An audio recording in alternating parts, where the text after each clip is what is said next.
Hey all, welcome to my YouTube channel. ఈరోజు video ఇంకొక office day vlog. ఇదేంటంటే ఒక రెయినీ డే, లైక్ మిడ్ వీక్లో నేను ఆఫీస్కి ట్రావెల్ చేస్తున్నాను. ఆ రోజైతే అసలు వర్షం ఆగనుగాక ఆగట్లేదు, ఎంతసేపు అయినా పడుతూనే ఉంది. ఇంక ఇలా అయితే కుదరదని చెప్పేసి we have started to office. Same routine vlog, కానీ మీతో ఒక డిఫరెంట్ స్టోరీ షేర్ చేస్తాను ఈరోజు.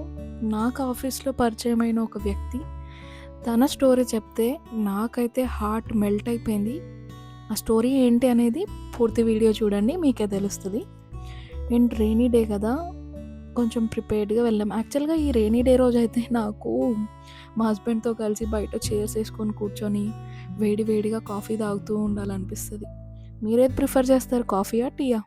Which is your favourite? Do comment. Office day కాబట్టి and also it's a mid week కాబట్టి కొంచెం రష్ తక్కువనే ఉంది. అండ్ మేము ఎర్లీ మార్నింగ్ స్టార్ట్ అయ్యాము ఆఫీస్కి. అరౌండ్ 8కి అంతా స్టార్ట్ అయినా కూడా it was like moderate traffic ఉంది ఆ రోజు. అందుకే కొంచెం మూమెంట్ ఎక్కువ ఉన్నాయి వెహికల్స్లో. ఎక్కడ ఒక జామ్ అవ్వడం లాంటిది అయితే ఫేస్ చేయలేదు. ఇంకా ఆల్మోస్ట్ ఆఫీస్ నియర్కి వచ్చేసాము. ఆఫీస్ నుండి తిరిగి ఇంటికి వెళ్ళే టైంలో కూడా మళ్ళీ రేనే పడుతుంది. ఏంట్రో బాబు ఈరోజు ఈ వాన నన్ను వదిలేలా లేదు అని అనుకున్నా నేను.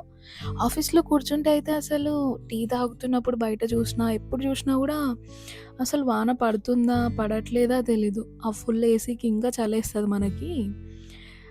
అసలైతే టీ టీ టీ టీ తాగుతూనే ఉంటున్నా నేనైతే, ఎందుకో తెలీదు. మేబీ వెదర్ ఎఫెక్ట్ ఏమో. అలా 11 మళ్ళీ 4కి. ఇంకా చెప్పాలంటే ఈ చలికేమో లైక్ ఆఫ్టర్ లంచ్ కూడా తాగాలనిపిస్తుంది. బట్ హెల్త్ వైజ్ చూసుకొని ఇంకా తాగకూడదు కదా అంతలా అనుకొని I will be restricting my self. So travel అంతా ఇలా వానలో పడిపోయింది. ఇట్స్ ఓకే, అంత డిఫికల్టీ ఏం అనిపించలేదు మేము ఎర్లీగా స్టార్ట్ అవ్వడం వల్ల ఆఫీస్కి. అండ్ ఎర్లీగా రిటర్న్ అయ్యాం. చెప్పా కదా మా ఆఫీస్ ఫ్లెక్సిబిలిటీ ఉంది కొంచెం అని. అండ్ ఈ ఇన్ఫ్రాస్ట్రక్చర్ చూసారా, డెలైట్ కంపెనీది. చాలా బాగా అనిపిస్తుంది నాకైతే. లైక్ ఒక మన హైదరాబాదేనా అనే ఒక ఫీలింగ్ వస్తుంది. ముందు అంత డెవలప్డ్ లేకుండే, ఇప్పుడు ఇంత డెవలప్ అయినందుకు I'm very happy for this. అన్నీ అవైలబిలిటీస్ మనకి ఈజీగా ఉన్నాయి హైదరాబాద్ సిటీలో. అండ్ ఆల్సో నేను మీతో ఒక స్టోరీ షేర్ చేస్తా అన్నాను కదా, అదేంటి అంటే నేను లంచ్ చేస్తున్నప్పుడు నాకు ఒక వ్యక్తి పరిచయం అయ్యారు. తను హైదరాబాద్ సిటీ కాదు, she was working from home ముందు. అప్పుడు ఏమైంది అంటే తను నాతో మాట్లాడడానికి ట్రై చేస్తుంది. నేను కూడా జనరల్ స్మైల్ ఇచ్చా, తను కూడా స్మైల్ ఇచ్చింది. We started interacting, like a project, మీరే ప్రాజెక్ట్ ఎలా నడుస్తుంది, how was the life going అన్నట్లా. సో తనతో మాట్లాడుతున్నప్పుడు నాకు తన స్టోరీ చెప్పిందనమాట. లైక్ తను ఎక్కడ, ఏ ప్లేస్ నుండి వచ్చింది, అవన్నీ చెప్పింది. చెప్తూ నేను తన కళ్ళల్లోకి చూస్తుంటే ఐ ఫెల్ట్ సమ్వేర్ షీఈ్ లో, చాలా ఏదో బాధపడుతుందని అర్థమైంది.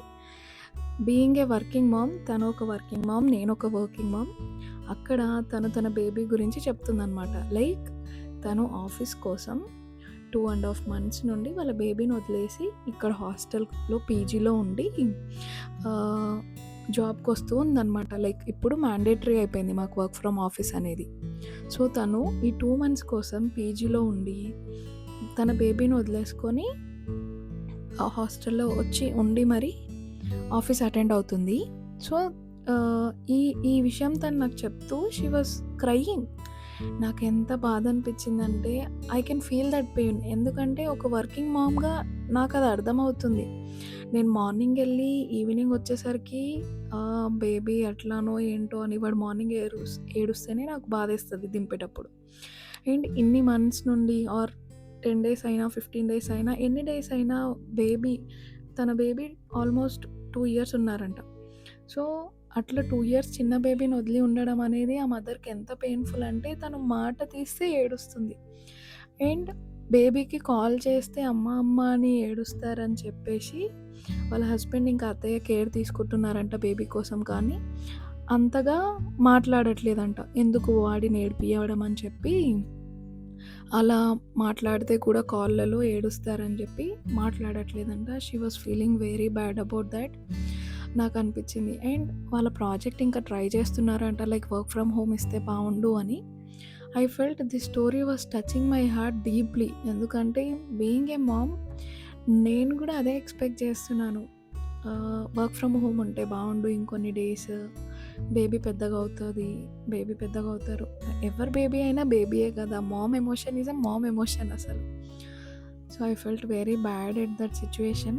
ఇలా ఎన్నో స్టోరీస్ జరుగుతున్నాయి. ఒక తెలియని వ్యక్తి లంచ్‌లో పరిచయం అయ్యి తన స్టోరీ షేర్ చేసుకుంది. అప్పుడు నేను అనుకున్నాను, హ్మ్, మనం పడేవే కష్టం అని అనుకుంటే కాదు. మనకంటే ఇంకా కష్టాల్లో ఉన్నవాళ్ళు వాటిని దాటుతున్నారు. సో, మనం కూడా ధైర్యంగా ఇలాంటి ఎన్ని సిట్యుయేషన్స్ వచ్చినా ఫేస్ చేసి స్ట్రాంగ్‌గా నిలబడితేనే కదా వాళ్ళ ఫ్యూచర్‌కి మనం హెల్ప్ చేయగలుగుతాము. అదే అనిపించింది. ఏ మామ్ అయినా జాబ్ చేయాల్సిన మెయిన్ పాయింట్ ఏంటి? బేబీకి, ఇంట్లోకి కొంచెం హెల్ప్ అవుతదని కదా! So, be strong, take care, be happy. Thank you. For more such content, do like, share and subscribe to my channel.